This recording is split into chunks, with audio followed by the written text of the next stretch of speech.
In 1944, director Vincente Minnelli and star Judy Garland gave the world a refreshingly charming picture of a family desperate to stay in St. Louis. In 2021, we repeat ourselves ad nauseum as we sip another Buffalo Trace product that's hard to find. The film is Meet Me in St. Louis. The whiskey is Hancock's President's Reserve. And we'll review them both. This is the Film and Whiskey Podcast.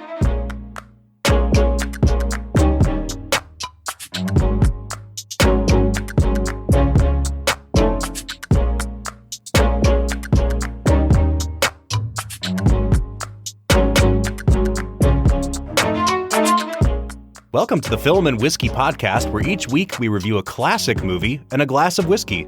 I'm Bob Book. I'm Brad G. And this week we are looking at the 1944 Technicolor MGM musical, Meet Me in St. Louis. Brad, I think I've built this one up for you a little bit because I've been telling you this is one of my favorite movies ever. And I'm opening myself up here a little bit. I'm being vulnerable. I feel like every time I bring a movie to you that I really, truly cherish, it's hard. It really is, man, because I'm like, I don't know where you're going to land on these things. And, I've been burned one too many times, my friend. So I am entering today cautiously optimistic about this movie. Brad, this is the second film we've done with Judy Garland after The Wizard of Oz. This is the second Vincente Minnelli movie we've done after An American in Paris way back in season 1. I'm really anxious to see what you think, but also to kind of, jog our memories a little bit and compare and contrast to those other two films that we've done that are kind of related to this one. Yeah, on one hand, you have the Judy G masterpiece Wizard of Oz, which, in our opinion, is a pretty bad movie. And then you have An American in Paris, which is it's just such a pleasant film. Oh, yeah. Like An American in Paris, it's just nice, and it makes me happy. And I like that about it. Yeah. And I think, at least for me, Brad, this movie has that going for it as well. And it's not just that it's like an aw shucks, simpler times kind of movie. But what I really love about this film, and we'll get into it as we talk about it, is that it's just the story of a family over the course of a year. And nothing terribly exciting goes on in their lives except for the fact that they might have to move away.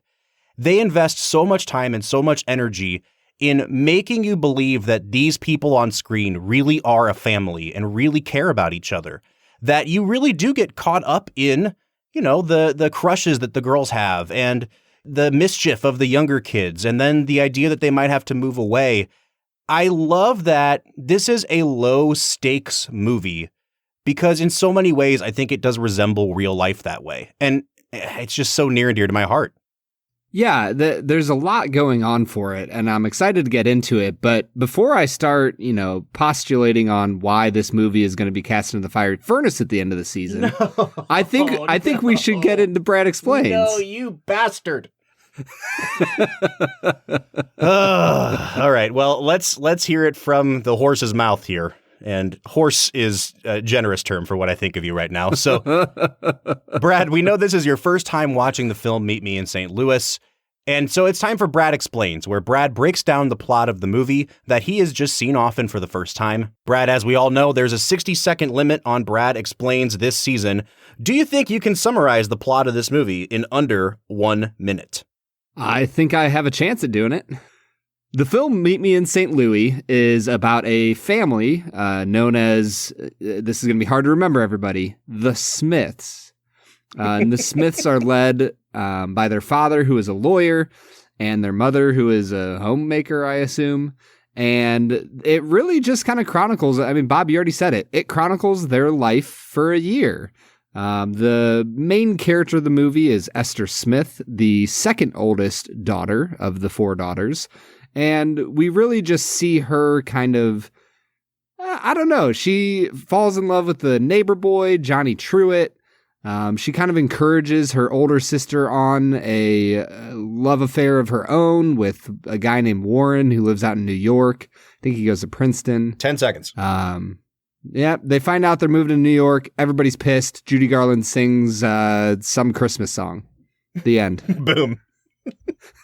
Nailed it. My favorite thing about that, Brad Explains, was that some Christmas song is the all-time classic, Have Yourself a Merry Little Christmas. I love how you talked about it like it's a song that is instantly forgettable and that no one's ever heard. You're like, some song about Christmas.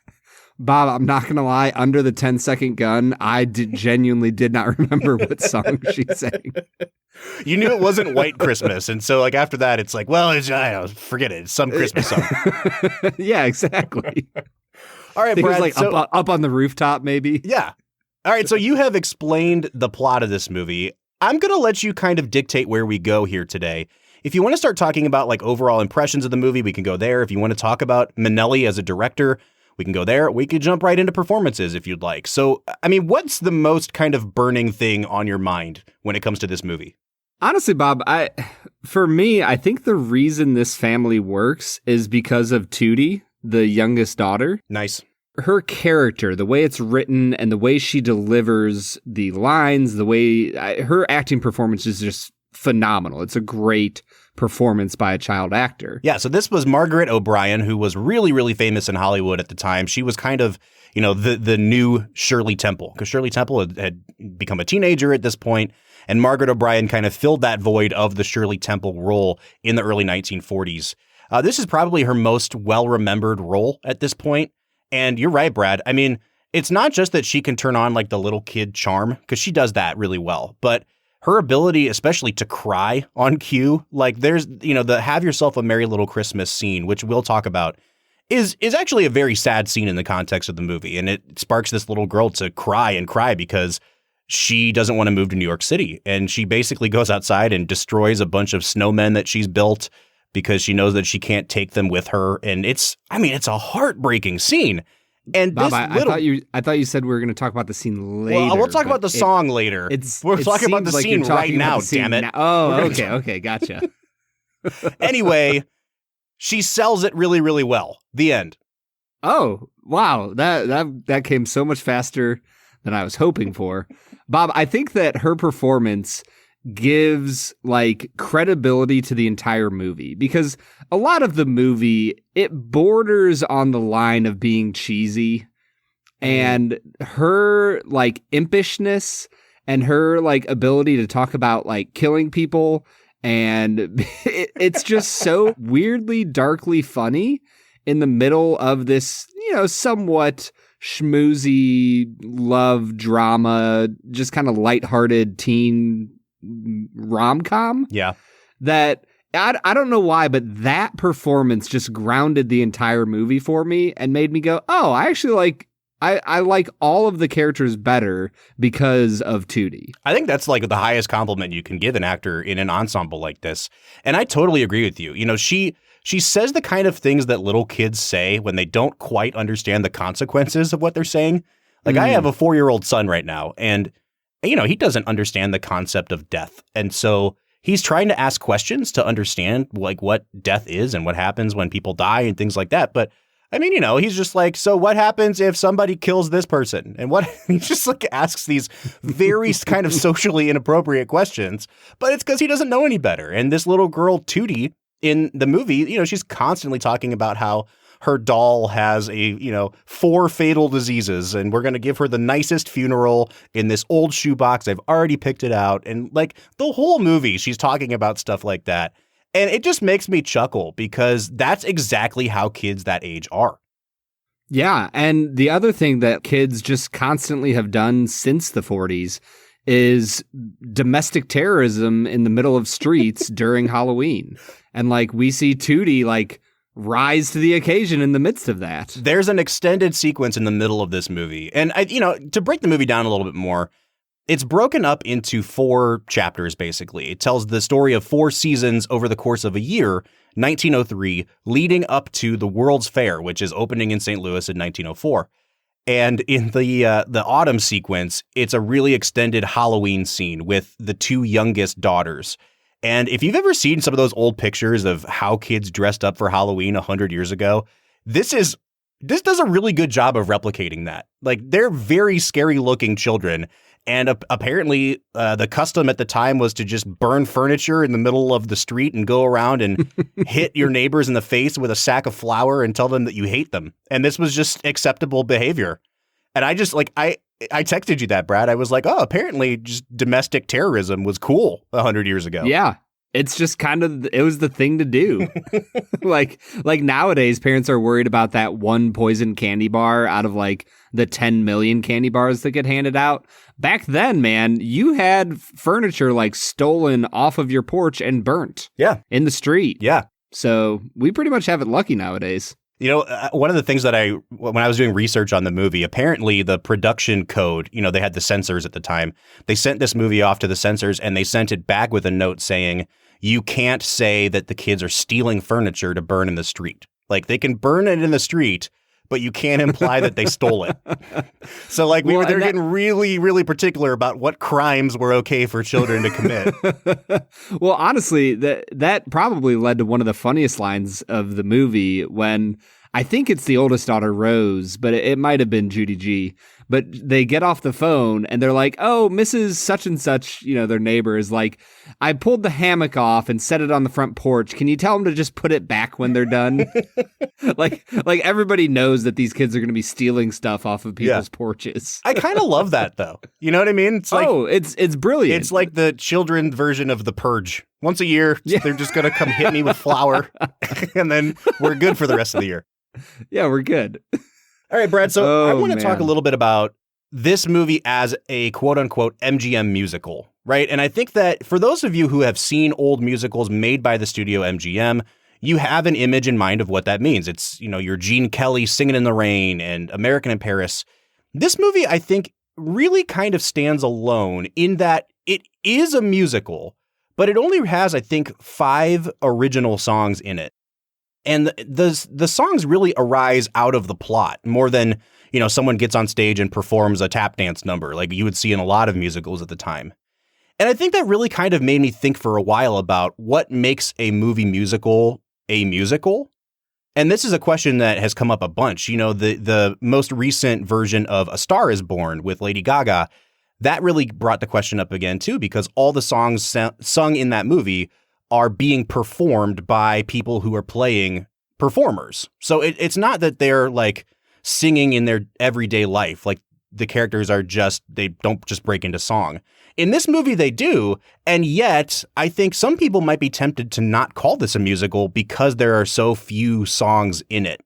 So I don't know, man, when I ask you, like, what would make a movie musical a movie musical, what would your criteria be? I think for me, this might sound weird, but so diegetic sounds in film are like when, music comes from the radio and like the characters in the movie can hear the music. Yeah. Right. And so I think that when the music that the characters are dancing to is non-diegetic, that's a pretty clear marker for me of whether or not something is a musical. Does that make sense? When you're watching like West Side Story and somebody breaks into song, is that diegetic? Like, do we know if the characters in that world know they're singing, or like to them, are they just talking and we were just hearing it as song? I guess any time that a normal human being wouldn't be breaking out into song, that's what makes it a musical. I kind of agree with that. And so I think this one does definitely qualify as a musical. Yeah, it does. I mean, there's a part of me that like the song when the wife, their mom starts playing the song on the piano and the dad starts singing. Yeah. And that, like, if the entire musical was full of things like that, I don't know if I'd call it a musical. Because that's just them acting how like they would act in normal real life. Like, they might be a musical family. She just plays a song and then changes the key because every housewife just knows how to change the key in a song to make it fit her husband's, vocal palette. Yeah. And they just move on from there. But in the end, I think you have other parts of the movie where you have like Judy Garland singing at different points of the movie. And like, sure, her character could have chosen to sing in that moment, but a lot of times it's just Judy Garland singing because she's, one of the best singers ever to live. Yeah. Brad, I don't even know how I'm going to get off this topic because, first of all, I have an unrequited forever crush on. Like, I have just always loved Judy Garland. I think I think she is my favorite actor, actress ever in the history of movies. Gene Kelly at one point called her the most entertaining person I ever met. And like for somebody like Gene Kelly to say that is, really high praise, obviously. But watching this movie, she's so electric. You cannot take your eyes off of her. And for her to make this movie at age 22 and to do the kind of things that she's doing from an acting standpoint, that's the thing. Like, I don't feel like she gets enough credit as an actress.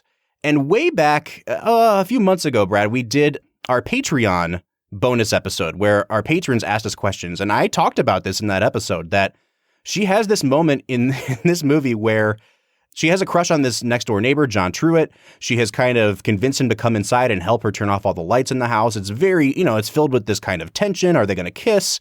And him being, a teenage boy just shakes her hand and then walks off and says, well, good night, Esther. And she has this moment where she goes, good night, neighbor. And she just looks down at her hand, and it's pitch perfect. But the dramatic stuff in this movie too, like, Brad, I mean, I don't know. I assume you don't love Judy Garland as much as I do, but I think that even though she's one of the most famous and iconic people ever in movies, we still undervalue her. I'm just going to make like your hackles raise here for a second, Bob. I love Judy Garland's singing voice. I don't enjoy her just talking voice. Oh, interesting. I don't know what it is, but it just annoys me. Like, it's not quite like nails on chalkboard. Like, it's not, the worst voice I've ever heard in my life. But there's something about it throughout the entire thing where I was like, man, I think I don't care for Judy Garland a ton because I feel like her voice sounds fake compared to everybody else's voices. Oh, interesting. And I don't know where that comes from.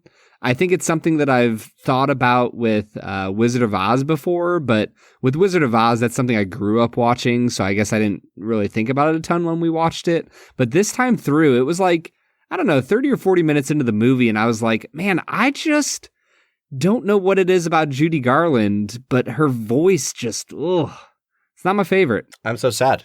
But, setting aside your distaste for the way she sounds, talk about the performance, though. I mean, I assume that you can at least agree with me that she's a better actress than people give her credit for.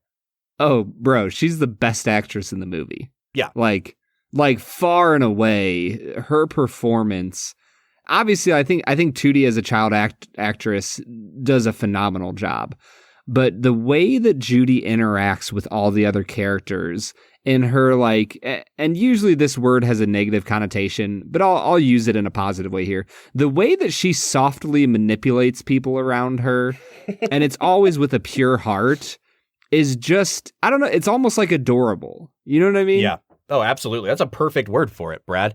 And Brad, I think we should talk about the rest of the cast, though, because I could go on and on talking about Judy Garland in this movie.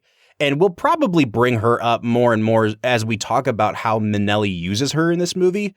But I do want to touch on some other people in the cast, because I think pretty uniformly, top to bottom, I love everybody in this movie. And once again, Minnelli stocked this cast with really seasoned character actors. And one of the greatest feats that I think this movie pulls off is that they so convincingly play a family. Like, I think, by the midway point of the movie, I was just bought into the idea that, like, this is a family system, and this is, how the dad operates, and here's the mom who's really in charge and very quietly leads this family where she needs to lead them, and here's the oldest daughter, and everyone really seemed like, at least on screen, they liked each other, that they cared about each other, that they were looking out for each other. I honestly think this is one of the more convincing on-screen families I've ever seen.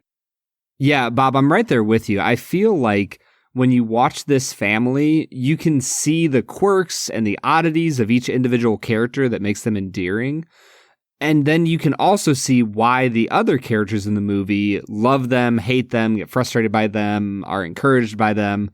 Like, it just, Bob, it just feels like a real family that, especially like at the end of the movie, when, Judy Garland is engaged to John Truitt, And yet she still tells John, like, well, no, I need to go to New York with my family. We'll find a way to make it work. And then moments later, she's consoling her little sister and like guaranteeing her, like, no, like, we will be okay as long as we all stick together. Mm-hmm. And I think the reason why their family dynamic works so well is not just because it rings true, but because the audience wants it to ring true. Yes. Like we all want to belong to a family like the Smiths. Well, and that's the reason that the happy ending of this movie works so well. It's because, they don't move to New York. They stay in St. Louis. They decide, the dad finally, it dawns on him, this is our home. This is where we want our family to be raised. You did think it was a fine opportunity, didn't you? New York hasn't got a copyright on opportunity. Why, St. Louis is headed for a boom that'll make your head swim. This is a great town. The trouble with you people is you don't appreciate it because it's right here under your noses. The grass is always greener in somebody else's yard. And the movie ends triumphantly with them at the World's Fair talking about, I can't believe it's right here. It's right here in St. Louis. And the reason that happy ending works is because we feel as an audience that these people deserve a happy ending. Like, you have watched them go through the trials and tribulations of a year. You've watched the strain on the parents' marriage a little bit. You've watched it through the eyes of their children and not wanting to move away there. And it's like, yes, I want these people to get a win at the end of the movie. And so that ending doesn't come off as cheesy. It doesn't come off as overly sentimental. It really does feel earned. And really, that's the sign of a good director. What Minnelli does in this movie, the way he carefully crafts this family drama, he does it in such a way that you can tell that he genuinely cares about the story being told. Mm-hmm. And that as you kind of weave your way through this year in the life of the Smith family, like you said, you get to the end of it and you realize you're just really rooting for this family to succeed. And the big thing is, I don't think it's tied to the outcome of whether or not they go to New York. Because I fully believe that family would be successful even if they had moved to New York. Mm-hmm. Mm-hmm. But the happy ending is because they get what they all want. They get to stay in St. Louis. And that's just, I don't know. I think Minnelli does a masterful job weaving this story together throughout the movie. Well, let's kind of nerd out here on Minnelli for a couple minutes, because just like Judy Garland, I think Minnelli is underrated when it comes to the discussion of great directors, because this man had a sense for how to compose a shot that very few people ever had. And there are just like countless examples I could give from this movie, Brad. This is one of the most beautifully composed movies I've ever seen. But I think the first thing I want to do is kind of jog our memory back to season 1. When we were first talking about An American in Paris, I mentioned this movie. I talked about how Minnelli does this great thing in some of his movies where he kind of builds a frame within a frame. And, when you watch this movie and it shows the title cards where it's like spring and autumn, it looks like a greeting card. But what Minnelli does in many of the scenes is he kind of frames people inside of a windowsill or something and makes it look like the people in that scene are kind of in a greeting card. I think the best example is the first song Judy Garland sings called The Boy Next Door, where she's, pining for John Truitt. And the whole song is just her looking out the window. And first of all, again, Judy Garland, incredible performance. I would say the first 2/3 of that song are one shot, one take. But I love that he does these little flourishes that just it's like he makes the most artistic possible choice at every point in this movie, but it never really gets distracting. It always feels like, yeah, I totally understand why he went for that, and I think it enhances the viewing experience. Yeah, the shot that really stood out to me was when Tootie was at the little bonfire that the hooligans had created in the middle of the street. And she challenges them all and says, well, I'll go kill Mr. Krakoff or something. And when she walks away from the fire and the camera slowly like dollies in front of her, like the look of fear on her face with the fire burning behind her and the children all like watching her leave, it was just a daggone beautiful shot, man. Well, and you got to remember too, the size of the cameras back then. I mean, they were hundreds of pounds. for him to move the camera the way he does, it took a ton of work. And there's one really, really great example from this movie. It's that scene where Judy Garland and John Truitt, played by Tom Drake, are going through the house turning out the lights. And you don't notice it until someone points it out to you. It's one shot. Like the camera's in the ceiling and then it drops down a little farther and it floats into another room. They had to like specifically build this set to accommodate that camera. And from what I read, like it took a lot of time to choreograph that correctly. But to see somebody doing that kind of work with a camera in the 1940s when it was like prohibitive to try to haul a camera up to the ceiling, it's just a sign of a director who knows what he's doing and is trying to make the best decision at every point. Yeah, Minnelli giving a little inspiration to Iñárritu there, isn't he? That's right. Brad, I do want to talk about one more shot in the movie, though. And it's because, sometimes you look at a shot and you're like, wow, knocks me away with the visuals, or like, wow, that's a great metaphor. My favorite scene in the film, I think, is that scene that you were mentioning where the patriarch and the matriarch of the family are singing the song You and I. And it's right after the dad has just announced, I'm moving you all to New York, and does not ask for input on it. Everyone's pissed. Everyone goes their separate ways. And the mom just calmly, quietly, like goes over to the piano and starts playing this song. And it's this perfect marriage of music and lyrics and visuals, because in the foreground of the shot, you've got mom and dad, and they're singing this song that goes, You and I, together forever. It's a song about marriage. It's a song about the commitment that is marriage and self-sacrifice and how we are in this thing together, even when we're pissed off at each other, even when we don't feel like doing it, even when we disagree. We are in this together. And for me, it's the most poignant representation of what marriage looks like on screen. And in the background, everybody else kind of starts to shuffle back into frame. Like they've cooled off. They're going to come listen to mom and dad sing. And what you have is the oldest daughter, Rose. And she comes and stands about halfway down the steps. And it's a visual for us as the audience that Minnelli's trying to do something with how he's placing people in frame. And Rose comes and stands there, and then past her comes Tootie, the youngest. And then after her comes Agnes, the second youngest. And then after her comes Judy Garland. And what Minnelli's doing is he is showing, like, visually the passage of time, right? Like he introduces their oldest daughter so that you're thinking about, okay, like, their firstborn daughter. And then you see this little girl come walking by, and you see a little bit older girl come walking by. And it's like he's showing us these people that are singing to each other, committing themselves back to each other again, have been doing this for years. And you watch the years pass as their children grow up before them. And then, finally the whole family comes back together in the room. And it is just the most eloquent way of visually depicting a lifelong union between people. And like every time I see that scene, it chokes me up because, again, like the subtext is these people who are just really mad at each other, recommitting themselves to, to self-sacrifice for each other. But it's also this really great, beautiful representation of what it looks like to do that over the course of a lifetime. Well, and really the only thing that could have made that scene like slightly more powerful is if they had all done it over a glass of whiskey. And Bob, I really think No. Your segue is getting cut off. I went in on my analysis and I was like, Brad, I'm going to blow this dude away with my analysis of this scene. And you just immediately go to the whiskey segue. How dare you, sir? Yeah, I'm ready to drink some whiskey, bro. You, Brad. Acknowledge my analysis. Yeah, it was great, man. You're killing it. Let's do it, Brad.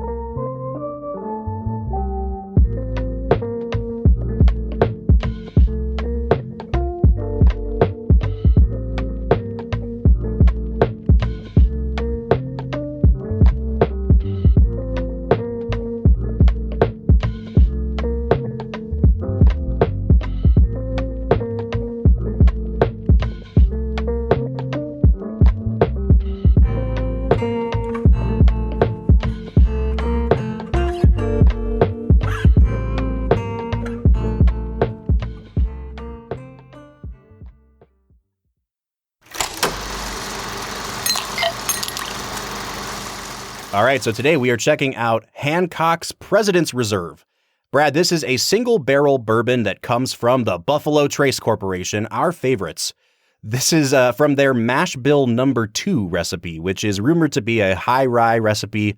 The rye is somewhere between 15 and 20% of the mash bill. But as with most things at Buffalo Trace, they don't disclose the mash bill. But we know that this is related to brands like E.H. Taylor and Blanton's. They both come from this mash bill. Now, E.H. Taylor we both really liked. Blanton's we have been hit or miss on depending on which expression. Hancock's is an interesting one because this is the lowest proof offering from that mash bill. This only comes in at, I believe, 88.9 proof, or only, 44.5 essentially alcohol by volume. So I'm really interested to see what this is like, Brad, because the Blanton's that we tried, which is, again, a single barrel, so it could have been off, was so harsh at only, what was it, like 103 proof? So maybe this will be a more pleasant drinking experience. Have you had any exposure to Hancock's before now? Aside from it being a Buffalo Trace expression, and we all know how I feel about my exposure to the Buffalo Trace brand, no, I haven't, Bob. All right, Brad, so let's get into it. What are you picking up here on the nose? It's just not very powerful in any way, which, whiskey doesn't have to be powerful to get a great score. For me, there's like some soft spices going on here, a little bit of cinnamon, a little bit of a baking spice, that kind of mix nicely with like a fresh appley, I don't know, something of a nice fresh scent. Yeah. But, it's just kind of nice and generically sweet. I'll give it a 7.5 out of 10 on the nose. Yeah, I think honestly, Brad, if you wanted to just, define pleasant and inoffensive, this is pretty much it. There's nothing in here that I would change. I still wouldn't call it a perfect nose, but this is kind of like the epitome of a very pleasant, drinkable, when you know something, you know if it's going to be drinkable or not. And this one it has all your classic bourbon notes, which are, like you said, toned down a little bit. The baking spices are toned down. The alcohol is toned down. You get some nice oak on this. And then you're right, Brad, for me, it's red delicious apple all the way. And I really like that. The fruit mingles really well with the oak. We know that some Buffalo Trace products, Brad and I found way over oaked.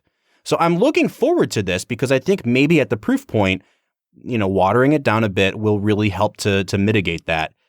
I like this nose a lot, but just like you, Brad, it's nothing to write home about. I'll give it a 7.5 on the nose.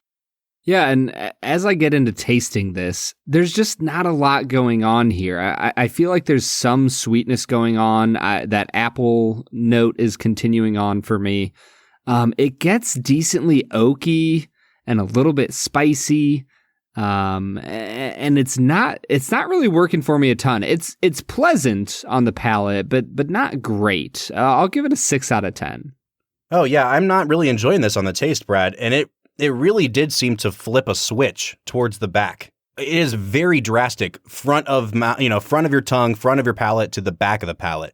On the front of your palate, it's very thin, but like you said, very pleasantly sweet. Lots of apple juice here. I wouldn't even call it apple cider. It's just like sugary nectar kind of on the front of the palate. And then as soon as you kick it to the back of your mouth, you're right. Really oaky. Lots of smoke after you swallow on the finish.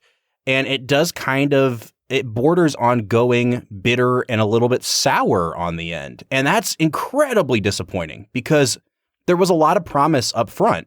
And we've both been saying this already. It's thin. It's watered down. I get that. But even at a lower proof point, I was like, oh, this is going to be a really nice, easy sipper. It's not. It packs a punch, but not in a way that I like because it just really hits you with oak. I'm only going to give this a 6 out of 10 on the taste. Yeah, and with the finish, once again, it's kind of generically sweet. There's a little bit of vanilla, a tiny bit of maybe caramel for me. But it has a short to medium Kentucky hug, and it really finishes with a little bit of a rye spiciness that I kind of like. Mm-hmm. I'll give it a 7.5 on the finish. It's decent, but not overwhelmingly good. Yeah, for me, it's like if you could pinpoint all of the probably 8 or 9 different flavors going on the back end, and then pick the 2 least pleasant. Those are the ones that kind of carry through to the finish. It's really heavy char and kind of campfire smoke for me. And then it's this really bitter kind of grain taste. Like, it's not quite just straight rye grain, but I think the presence of that much oak makes this really go bitter for me on the back end.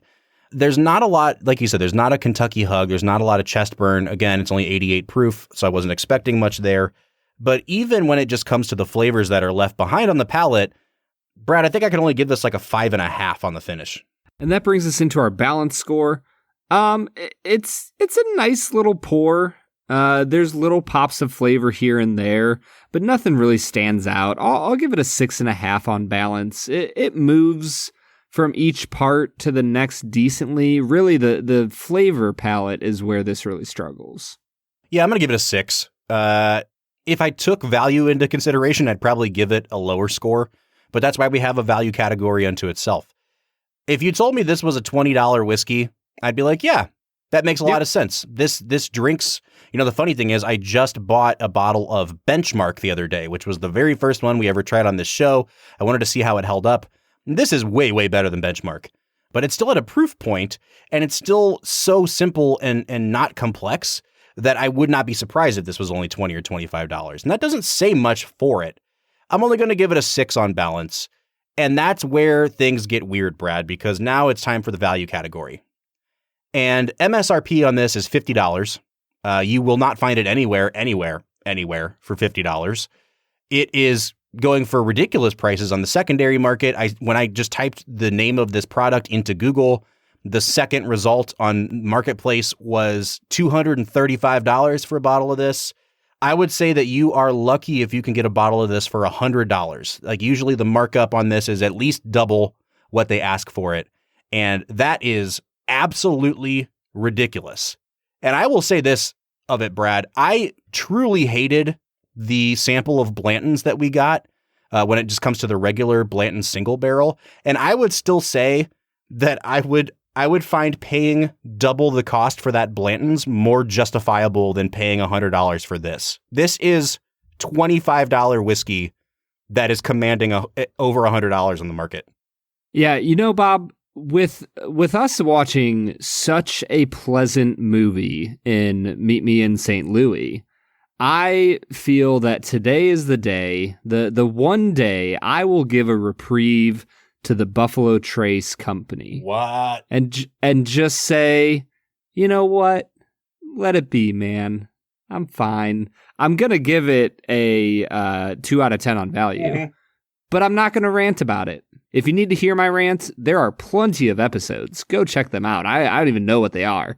You can hear my rants on Buffalo Trace, but today it's a 2 out of 10 on value. I also gave it a 2 out of 10, and I feel like that is being generous. If you've ever seen this bottle on the shelf, it is the most kind of, what's the word? Blasé, nondescript bottle. It has a really ugly kind of gold foil sticker slapped on it. It looks like $15 whiskey on the shelf. And I'm really glad we got to try this. This sample was given to us by our friend Tyler at TK Bourbon on Instagram. He lives locally to me. I would never have been able to try this otherwise because it is so rare and hard to find. And I'm really glad that I got to try it as a sample for this show because, Brad, I would not recommend buying this, and I really don't recommend trying it. Like, it's okay, but even a pour of this at a whiskey bar is going to cost you like, I don't know, $15 probably. There's no way that a pour of this is worth $15.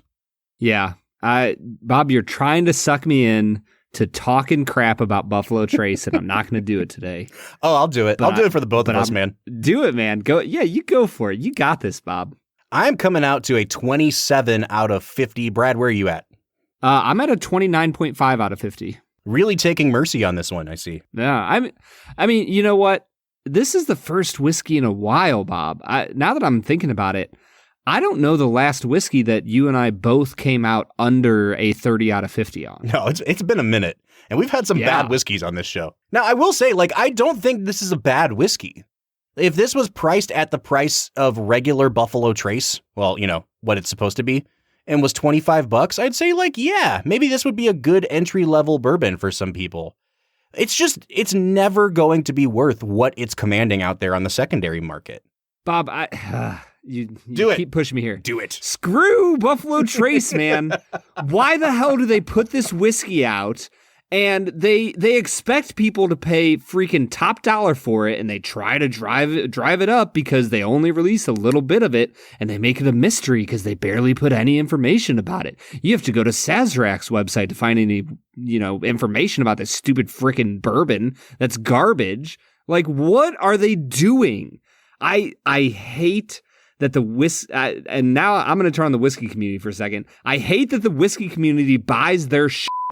Yep. Like, stop buying Buffalo Trace. They put out stuff in such a manner Yes. that as a company, they're garbage. Let the hate flow through you, Brad. We are coming out to an average of a 28.25 out of 50 or a 56.5 out of 100.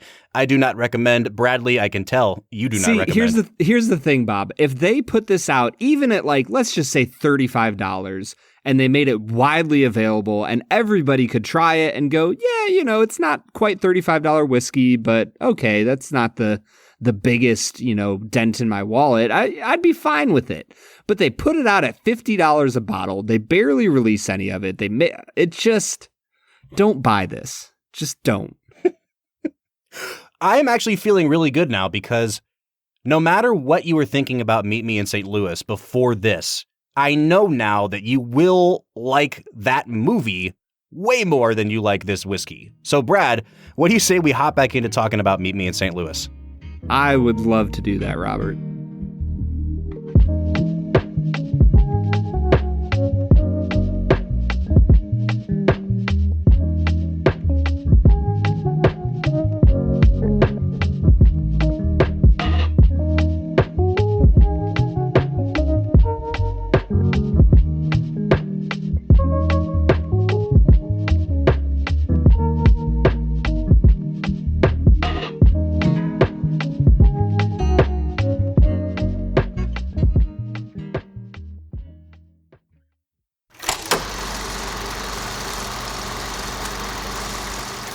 All right, that was Hancock's President's Reserve. We are getting back into talking about Meet Me in St. Louis. And Brad, you've informed me off air that you have a new segment to introduce to the Film and Whiskey podcast.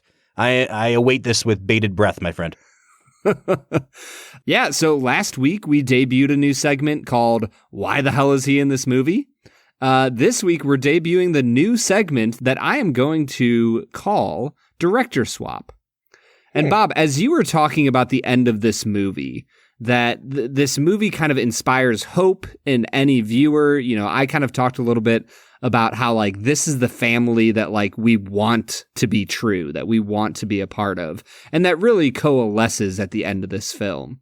It really just made me think about another director, really a set of directors that are a little bit in a different vein of looking at the world. And I'm just curious, Bob, if you swapped directors and instead of Vincent Minnelli, what would the ending of this movie look like if it had been directed by the Coen brothers?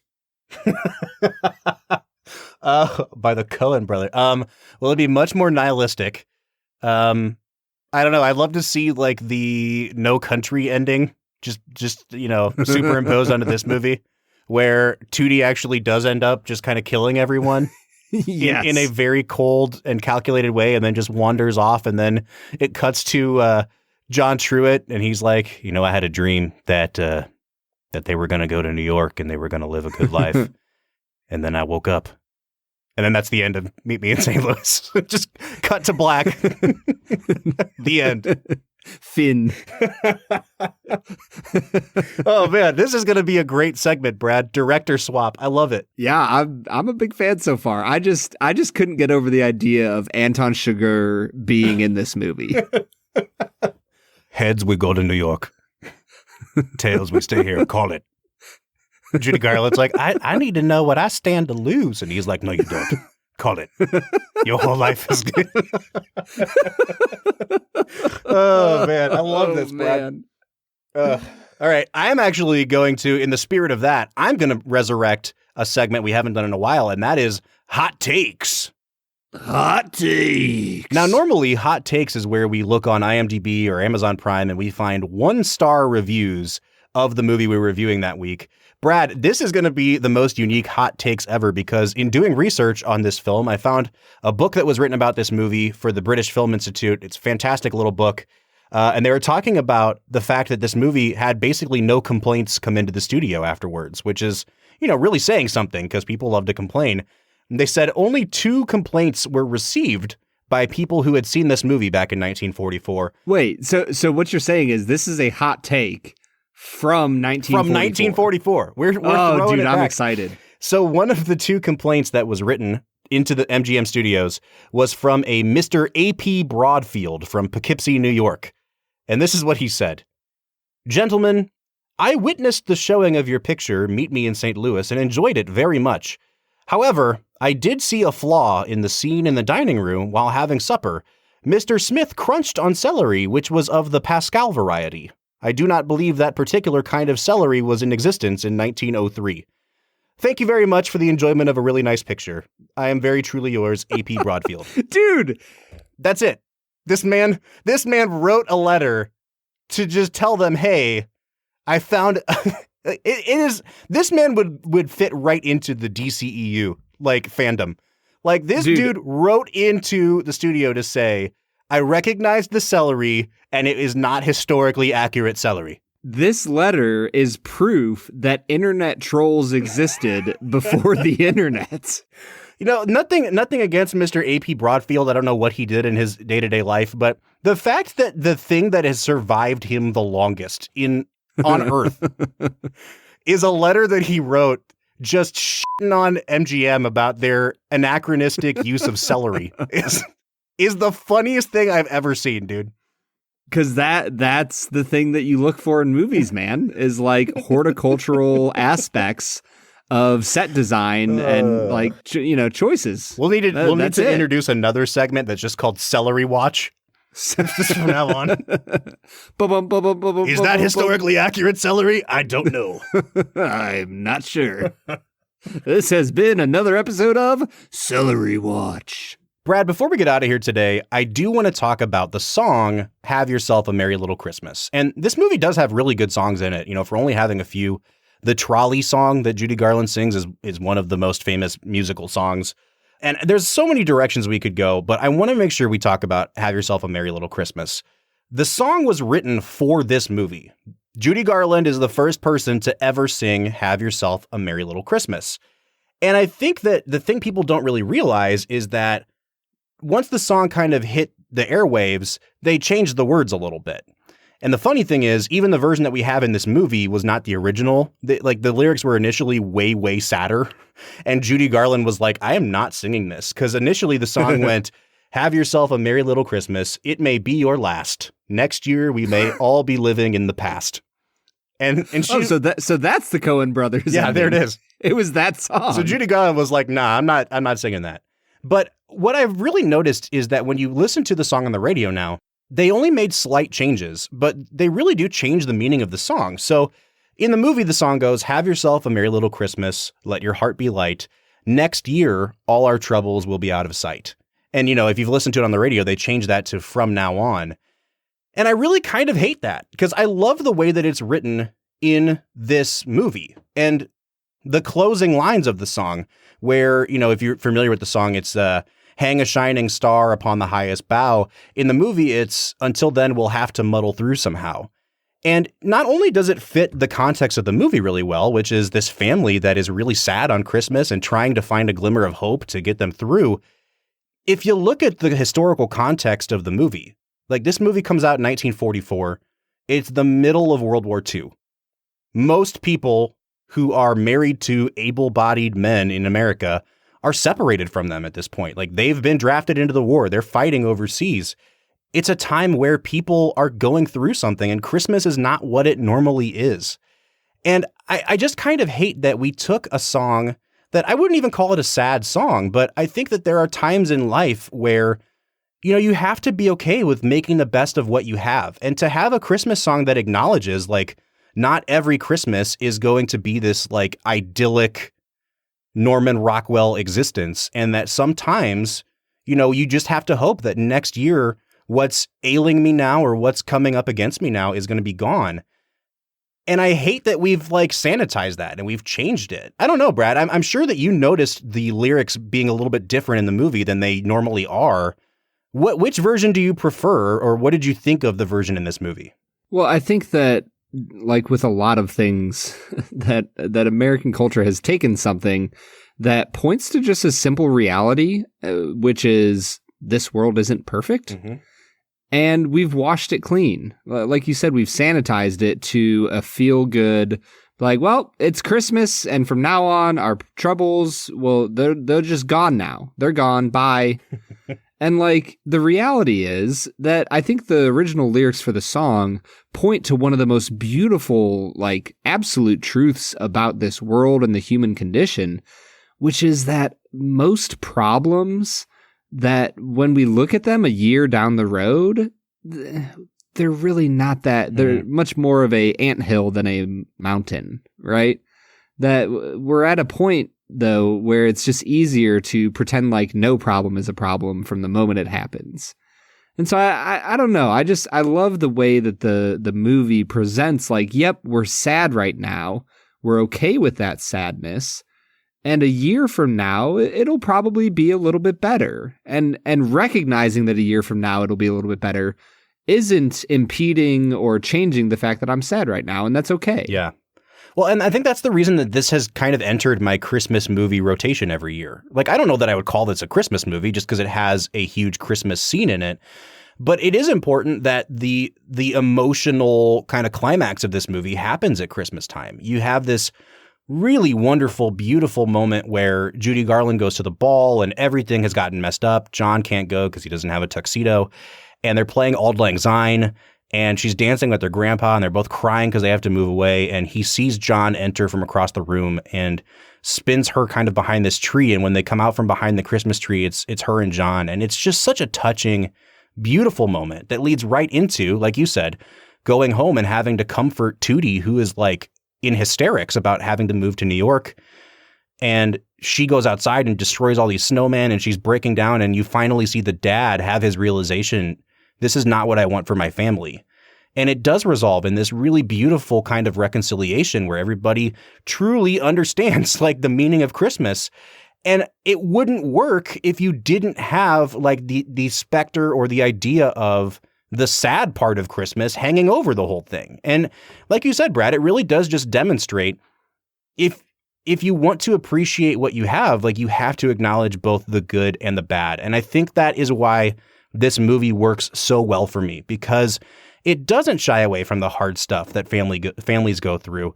And yet when the happy ending comes at the end of the movie, it doesn't just feel like a tacked on Hollywood ending. It feels like a family that you have watched really go through some stuff come out the other side stronger. And you know what I'm going to use my final moments in this episode to do, Bob?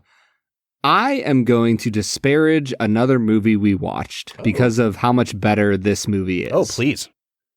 Mary Poppins is a terrible movie. And when you look at Mary Poppins in light of Meet Me in St. Louis, I think you'll understand why. Because, like, when you look at Mary Poppins, it feels like they're trying to create this family with these young children who are imaginative and inventive and this, you know, magical nanny that takes them on adventures. But in the end, there's not a single thing about their family that, like, rings true. Whereas, like, this story just has such a beautiful heart at the center of it that you can't help but fall in love with the family, that every single character is quirky and unique and fun and interesting, and the way that they interact with one another, the emotions they draw out of each other, it just really makes for a beautiful movie. And Mary Poppins just misses on all of those fronts. You know, it is really funny you bring that up, though, because I definitely wrote down that the dad in this movie was giving off major Mr. Banks vibes. Like, it's the same, you know, he's not dumb. He's just not observant to what's going on around him. And I really do. I agree with you, Brad. I think this movie is superior. I'm just going to go ahead and give my 10 out of 10 now. This is one of my favorite movies ever. It's my favorite of the MGM musicals. And I think when people hear that, you know, like I said before, you think about the Singin' in the Rains of the world. This movie just means more to me than that. And I think it gets at something way deeper than that. And that's why I cherish it so much For me, it's a 10 out of 10. I want to hear what you think, though, Brad. Bob, I'm pretty close to you. I think it's a 9 out of 10 for me. I think it's just charming and pleasant and fun and nostalgic, and it hits you with all the feels. It's not a perfect musical for me. I really, really do love it. I think I'm going to kind of end with a little bit of a bittersweet note that I'm not sure what it is about content that survives the test of time. Like when you look at music, like there has been so much music produced out there, and yet still 40 years later, we're listening to the Beatles and the Stones, and so many other bands have just fallen by the wayside. And I hate to say it, Bob, as much as I genuinely love this movie, I just have a feeling that like 40 or 50 years from now, almost nobody will have remembered Meet Me in St. Louis. Yeah, and that does make me sad. And I think that, I am trying to be part of the vocal minority because I think that people who have seen this movie like advocate for it very strongly. I wish that it cracked the AFI's top 100, but you're right, Brad. It's not as big and splashy and kind of like instant gratification as Singin' in the Rain is. But to me, it's the superior film. And I would love to see somebody listen to this podcast and decide to go watch this movie as a result. I don't think you'll be disappointed. We are coming out to a 9.5 out of 10 on average.